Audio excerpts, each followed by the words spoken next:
We continue our study of Brachos Daf Daled Amud Beis regarding the procedure of the nighttime prayer, Smichos Geula L'Tefillah, the requirement that we mention the redemption immediately before prayer.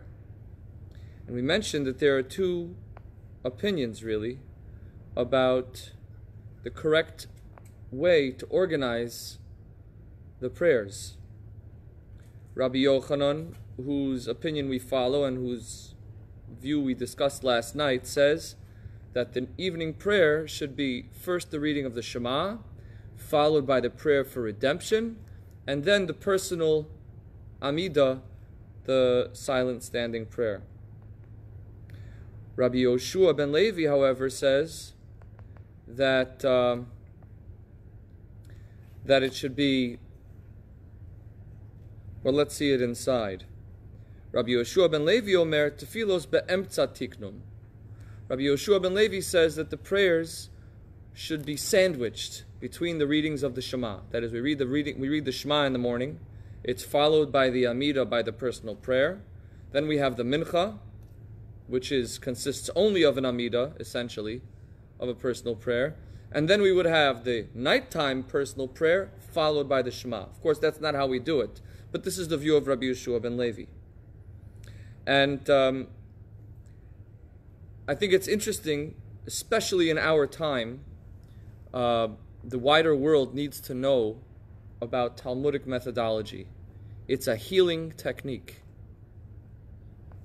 You don't agree with it, you don't follow it, but you make sure to study it. Understand the opinion of the person with whom you disagree. And so the Talmud goes now into depth. And what we're going to do is even try and look at some of the teachings behind it, behind a view that is observed by no one. Actually, there might be one circumstance in which you follow the view of Rabbi Yoshua ben Levi. If a person comes late to shul, they should pray. According to those who do that, they should pray the Shemon Esrei. They should pray the Amidah. If they come in and they miss the Shema, and the congregation is already about to start the Amidah, they should pray the Amidah and say the Shema afterwards. Not everyone does that, but in any case, the Heichet Timsa, the circumstance could come out that way. In any case, so let's try and understand what Rabbi Yoshua ben Levi is teaching us. First of all, Tfilos be'emtza tiknum. The idea that the tefillah, the prayers, the personal prayers should be sandwiched between the readings of the Shema. I saw one beautiful suggestion. He says, the message there is that we should think of the Shema as being our head and our feet. And the tefillah has to come from our heart. Tfilos be'emtza tiknum. That we should really put our core into our prayer.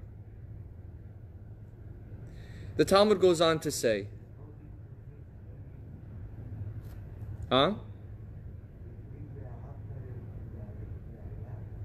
No, he says you read, he would say that you start out, Hashem Sfasai Tiftach, do the Amidah, and then you would say, Hamari Varovim, Avas Olam, Shema Yisrael, Goal Yisrael.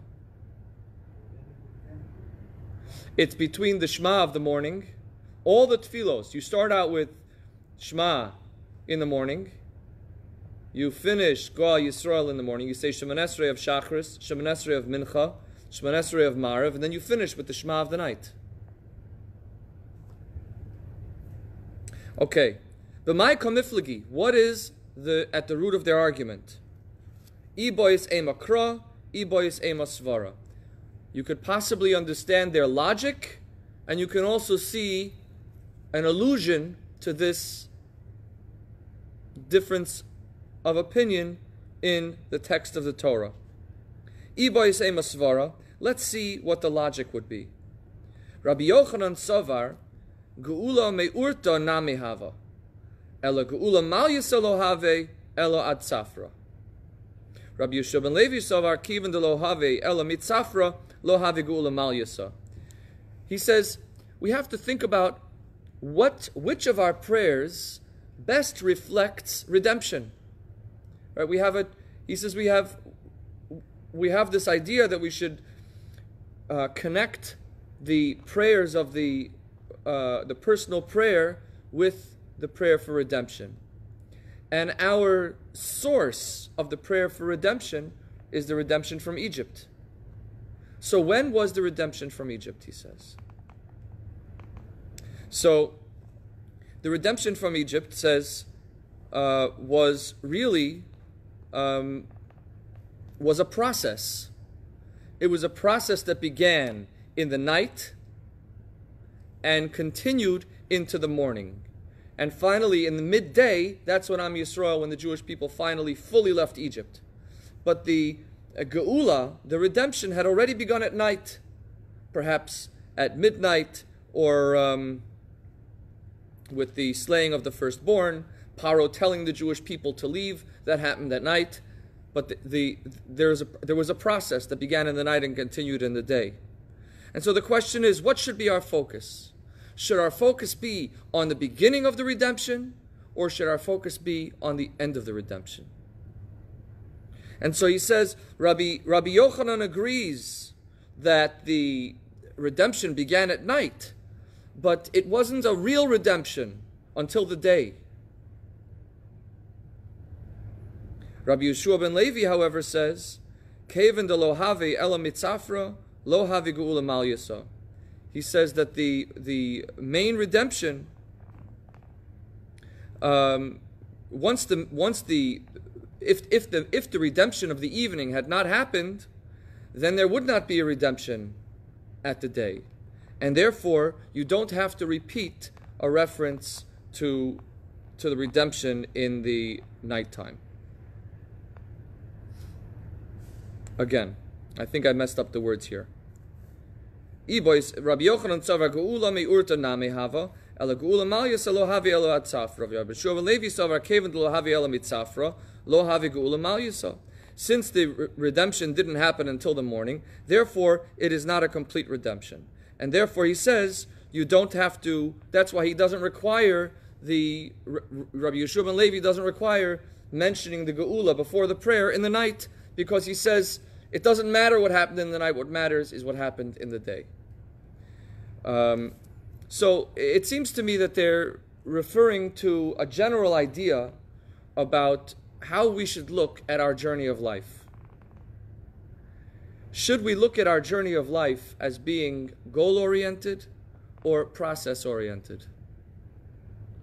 Rabbi Yochanan teaches us, and this is actually our view, that every step in the process is something worth celebrating and is actually a redemption. There is a geula. Rabbi Yeshua ben Levi says that you have to look at the end result. The end result is the Jewish people finally left Egypt in the daytime. And that's all that matters. And therefore we don't have to mention the redemption in our nighttime prayer, because that was an incomplete redemption. It was only a step in the process. So we can understand that rationale. And there is actually a good reason for us to have a goal-oriented philosophy. It drives us toward the future. It helps to motivate us not to rest on our past accomplishments. But at the same time, Rabbi Yochanan's teaching is the one that we live with, which is that every step of the way, every accomplishment, even if it's minor, is something worth praising Hashem for. But more than that, you have to realize also, says Rabbi Yochanan, it's not just that we're celebrating a minor accomplishment. If not for the minor accomplishment of the night, we would not have achieved the major accomplishment of the day.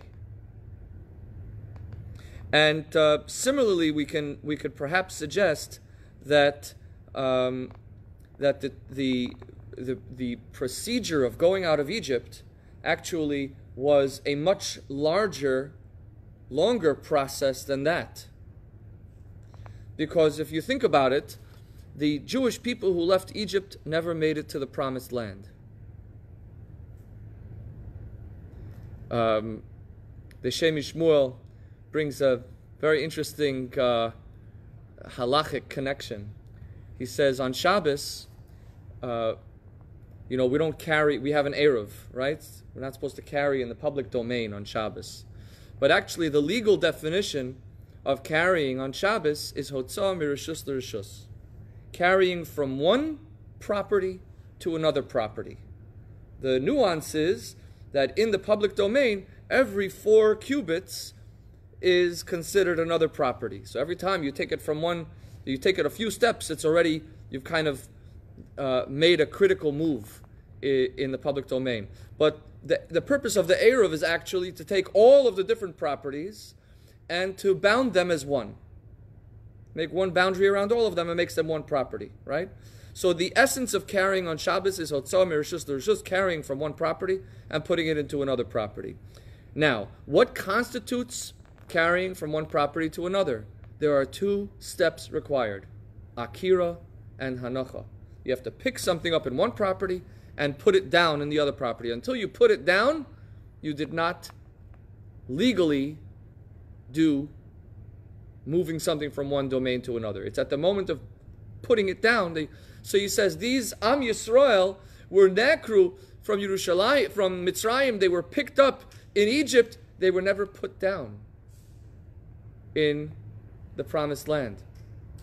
And in that sense, you have akira without hanacha. You have the moving of the Jewish people, but there's no geula mal yisa. There's no complete redemption, even in that sense. And therefore, how much more so, the fact that we're praising Hashem for the Yetzias Mitzrayim at all, the fact that we're praising God for the exodus from Egypt at all, is evidence that we do have to praise Hashem for the partial redemption, for the incomplete redemption, and recognize that it is only a step to the future. And furthermore, it is a motivator, because if we praise Hashem and we acknowledge that it's an incomplete step, we also have to keep ourselves hopeful and prayerful to keep looking forward to the future and praying to Hashem for the ultimate redemption, which, as we mentioned, would come in the night as well. We'll see soon. The tefillah of Hashkivenu refers to the completion of the redemption. So in a way, it's out of our prayer in the night for the incomplete redemption, when we're cognizant of the fact that it's an incomplete redemption, we become more aware of the potential and the possibility of reaching yet a higher stage and a more complete manifestation of God's salvation.